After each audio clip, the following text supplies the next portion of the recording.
Hi guys, I'm Giovanni and I'm here with my model Tara, and today I'm going to show you how to highlight and contour, shape and define your brows, and finish the look with an easy everyday eye look. So let's have some fun and get started. For this demo, I've chosen the Anastasia Beverly Hills Powder Contour Kit. My model does have a slightly oilier T-zone, so it's a perfect product to use on her. And I also love it because one, it's highly pigmented, it blends effortlessly, and it really mimics natural skin tone. For this demo, I'm also going to be using a very soft, light, almost flimsy highlight brush. Using this brush, I'm going to pick up the shimmer shade in Sand, and I'm going to apply it to the highest points of my model's face. So where light naturally bounces off her face would be areas like a cheekbone, the bridge and tip of the nose, the cupid's bow, chin, and forehead. So I'm going to pick up a little bit, dust off maybe any excess that we have. We don't want to apply too much. Light right here seems to be bouncing off right in this high point of the cheekbone. So starting there, I'm actually going to go ahead and apply just a little highlight. I'm really just only using the tip of the brush. This is allowing me for precise placement. Now, I'm going to have my model turn slightly to the side so you can see that when we've highlighted her, her natural contours just kind of magically appear. So if you're not sure where your contours lie, add light to your face and the natural contours will stand out naturally. Now, other areas that I might want to highlight, a little bit on my model's chin, a little bit on the tip of her nose, and very soft application on her forehead. And again, you guys can see I'm really taking the effort to blend here. Less is always best when it comes to highlighter. Placement is extremely important, and you just want to make sure that you take enough time to make sure everything is blended seamlessly. Now, it's time to move on to some contour. Contouring is the opposite of highlighting. So instead of adding light to enhance or make features stand out, we're going to add shadow to make features appear like they're being pulled inwards. And this is in an attempt to make things appear either smaller or more defined. I'm going to use a different brush now. I'm going to use something a little bit more dense, meaning a little bit fuller, and I'm going to pick up the shade Fawn. Between these three shades, this one contains a little bit more of an ashier tone, so it actually mimics an actual shadow on the face. I'm going to pick up a little bit with my brush, dust off any excess. As a reminder, the denser the brush, the more it's going to put down, so make sure to dust off any excess and apply in thin, small layers. This will result in a much more natural look. And where I'm going to place this is towards the back of my model's face. And the reason for that is when light hits us, it hits the front of our face and shadows towards the back. So the point of intensity, where the color should be the deepest, is in the back. Starting from the top of my model's ear, going down towards the corner of her mouth, I'm going to place my brush and just very gently brush it forward towards the corner of the mouth. I'm not really picking up a lot of product. I'm just slowly and very softly sculpting my model's cheek. And as I do this, I also want to blend upwards to almost meet the highlight. I don't want the appearance of a streak of color and a streak of color. I kind of want a more cohesive look. So I'm going, and as I'm blending forward, I'm also slightly blending upwards to kind of meet that highlight. Areas that are naturally contoured are, of course, under the cheekbone, the temples of the face, and anything that you feel as an individual you may want to minimize. And we'll get to that in just a moment. We all have different face shapes, and even though there is no perfect face shape, oval is seen as the most proportionate because it is longer than it is wider. My objective here is to ensure that I maintain the balance. I don't want to oversculpt and I don't want to enlarge too many things. I want to keep her face proportionate. So, as well as contouring, highlighting her cheekbones and contouring underneath them, I can also go and add a little bit of shadow to her temples. And I'm blending towards the back of the hairline. I don't want it to appear like there's just a patch of color. I want it to look very natural, so I'm blending it towards the back of the hairline. Since I did a little bit on the top, I'm also going to go and contour a little bit of my model's jawline as well. This seems to be a very popular thing to contour. I'm going to go from behind the ear and again work my way forward right underneath my model's jawline. As I blend underneath her jawline, I also kind of want to blend downwards. I'm not sure if most of you have noticed, but the lightest part of our face is technically our neck, and that's because it gets less sun exposure than any other part. So if you do notice that your neck is a little bit lighter, adding a little bit of shadow underneath will not only give it a little bit more definition, but it'll also kind of create an easier transition from face down to neck and décolleté. Another tip that I can offer you guys at home is to make sure to mirror your application. So what you do to one side, you always want to do to the other. It's a bad habit to fully do one side, do 5 or 6 steps, and then try to replicate it exactly the same on this. So what you do to one side, you always want to just stop and do to the other as well. You want to mirror your movements to ensure that the application looks nice and even. All right, guys, so now that we've applied a little highlight and we've defined my model's cheekbones, added a little bit of contour on her forehead and jawline, we want to make sure everything looks seamless and blended. So what's really missing for my model's overall complexion is just a little bit of color. Using the tannish shade in the palette, which is called Havana, I'm actually going to pick up another brush, fluffy, slightly tapered powder brush, and I'm going to apply the shade Havana very, very, very lightly where the highlight and contour meet. This ensures that the highlight or the contour don't overpower one another and everything looks more blended and seamless. I'm applying this very, very softly and just marrying the two together. And as you guys can see, it just adds just a hint of warmth, which really, really brings my model's face back to life. The contour gives a shadow and the bronzer gives us a sun-kissed look.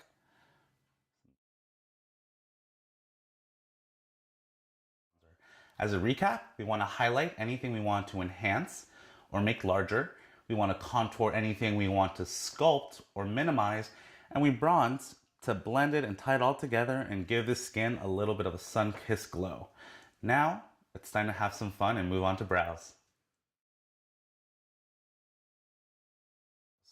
Brows in any makeup application are extremely important. Not only do they help us convey emotion, but they also help shape and define our eye area and complement our face shapes. In today's market, brow products come in pomades, powders, and pencils, just to name a few. For this demo and for my model's lovely needs, I've chosen the very famous Brow Wiz by Anastasia Beverly Hills. I'm going to show you how to map out your brow using Anastasia's patented golden ratio eyebrow shaping method. Starting with this pencil, I'm actually going to, the first place I'm going to put it is I'm going to place this in the center of my model's nostril, parallel to the bridge of the nose and following up to the brow. This is where the brow should start. So I'm actually going to go ahead and mark that little area right there. Next, I'm going to take the same pencil and line it up to the tip of the nose and the middle of my model's iris. And that is where my model's brow should arch. And I'm going to make a little mark there as well. The last step, we're going to line the pencil up to the corner of the nostril and align it with the corner of the eye. This is where your brow should end. Now that we have these 3 marks, we're going to start to shape and define and make sure that these 3 are used as a guide to shape and filling your brow. Using the spoolie, I'm now going to actually brush my model's brow in the same direction. And this is to kind of get closer to the actual root of the brow. Starting towards the back, I'm actually going to start filling in the bottom of my model's brow. Okay, slightly moving towards inward. And just a tip, I don't want to go beyond the first mark. This is where my brow should start. So I really just want to make sure that nothing passes it because I also don't want to give my model a unibrow.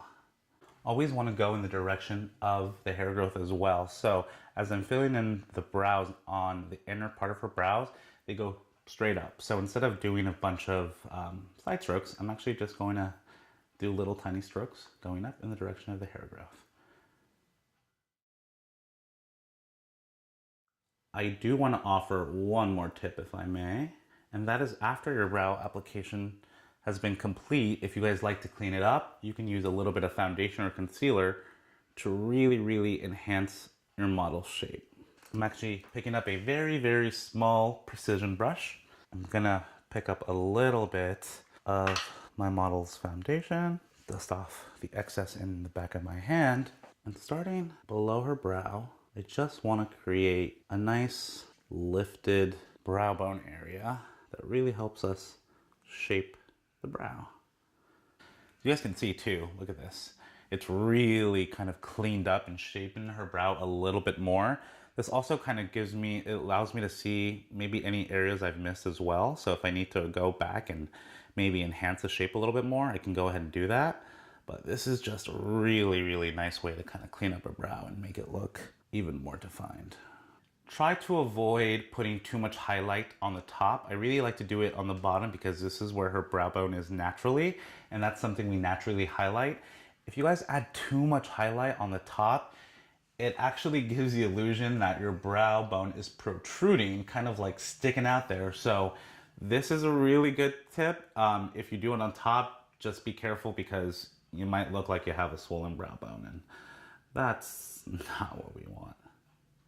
All right, guys, now that we're done with the brow, just to give a little recap, we used Anastasia's patented golden ratio eyebrow shaping method to determine where her brow should start, arch, and end. And we used the brow waves that gives natural hair-like precision to fill in my model's brows, ultimately resulting in a very nice, defined, natural brow. So I encourage you guys at home to go out, try different products, experiment with different brow shapes, and find the perfect shape for you. Now, it's time for some eyes. All right, guys, now that we have our brows shaped and defined and the frame is ready, we're on to our next and final portion of our makeup tutorial, and that's how to achieve a simple, easy, everyday eye look. Both her eyes are completely blank, so I'm going to need to prime it, and using Urban Decay's primer potion, I'm going to use a little bit of this to go ahead and prep my model's eyes. Go ahead and close for me. Now, just like you would with foundation, primer is essential. Think of when you paint a house. You lay down a primer so the paint can go on smoothly, the color can show up better, and the wear is much longer. So a little primer definitely is an essential key in any makeup application as well. Shaping and defining the eye is really no different than shaping and defining the face. Okay, so using the Lorac Pro palette, I'm going to be using shadows to brighten as well as enhance and intensify part of my model's eye.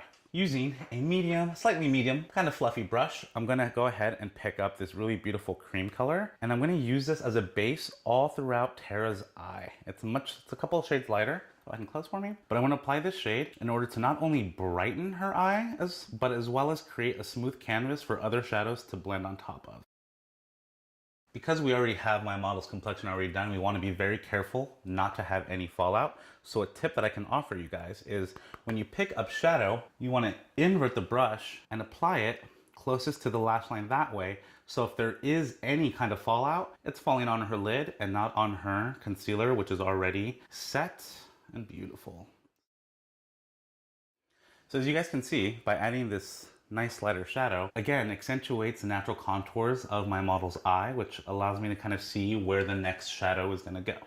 All right, guys, so switching up my brush again, I'm going to move into the crease. So I've chosen a precision crease brush. My model has, a slightly smaller area here to work with. So instead of using something big and fluffy, I'm going to use something nice and tapered to really accommodate the shape of my model's eye. Using this really beautiful taupe shade, I'm going to use some on the tip. And when you are applying shadow, ladies, make sure to always look forward. Don't close one eye because then one eye tends to strain very hard and it kind of creates an imbalance. So when you're doing your eyeshadow in the mirror, look straight ahead and apply your shadows. So starting with a deeper color, I'm going to start in the back and slowly work my way forward in her natural crease of her eye. Blending back and forth to really allow the color to be blended and diffused. I want it more intense back here, and as I push it forward, I want it to soften a little bit more.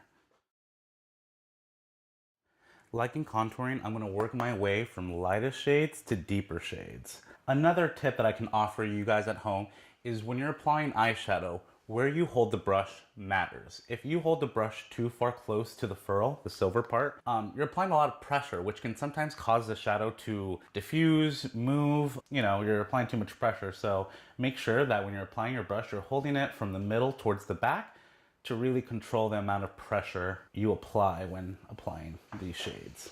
Go ahead and look straight forward. Fantastic, looks good. Going towards now the next deeper shade, first we use cream, followed by taupe, and now I'm gonna go ahead and actually apply a little bit more of this sable color. I'm gonna pick up some shadow with my brush, dust off any excess, and then apply this shadow just in the outer corner of Tara's eye. So far we've applied cream as a base, taupe in the crease, and sable in the outer corner. Something that I do want to mention, if you decide to build some more intensity on this eye, remember, we don't want the top to be too top heavy. So I definitely want to get a little bit of this taupe as well. Look up for me. And actually bring it down to the bottom of her eye. This is gonna give her like a more balanced eye look. If you have all this intensity in the top and nothing in the bottom, it can also overwhelm the eye. So I just want to make sure that she does have a little bit of definition on the bottom. Go ahead and turn just a little bit right there. Perfect.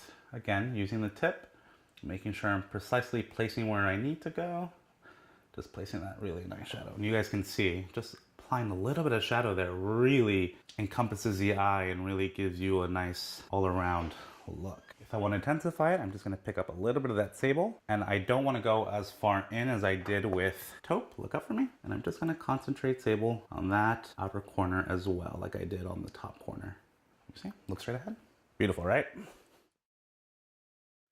Now, we can always go for more intensity, but just remember, it's a daytime look. For nighttime, a really rich brown or even a black on the outer corner is more suitable, but because we're doing it daytime and we don't want to compete with the brows, I'm going to keep it pretty much like this.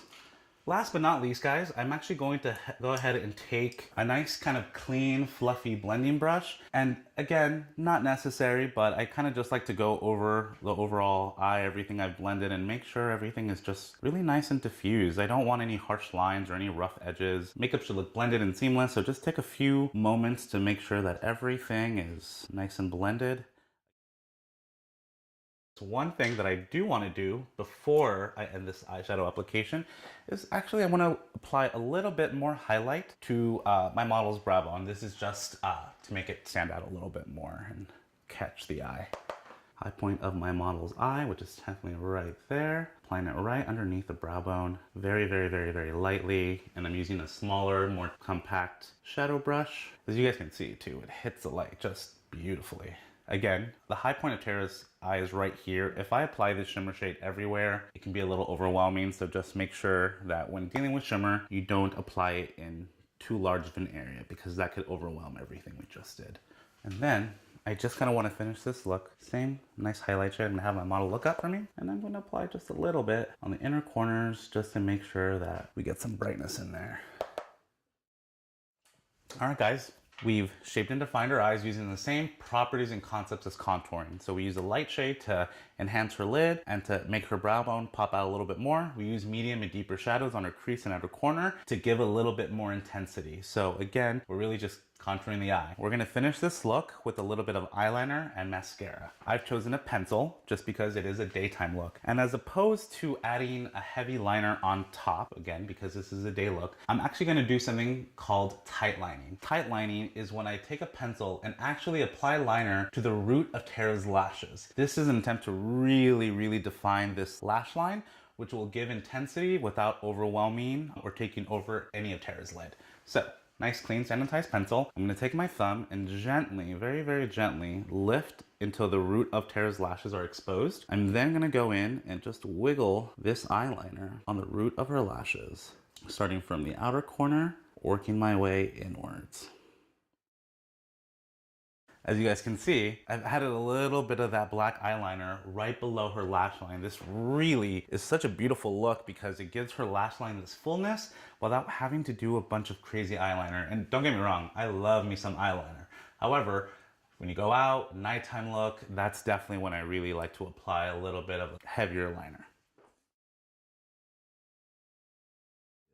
Now, all we gotta do is finish with a nice coated mascara. Taking to your show, one of my favorites. It is a very volumizing, dramatic mascara, and my model has killer lashes. And voila, guys.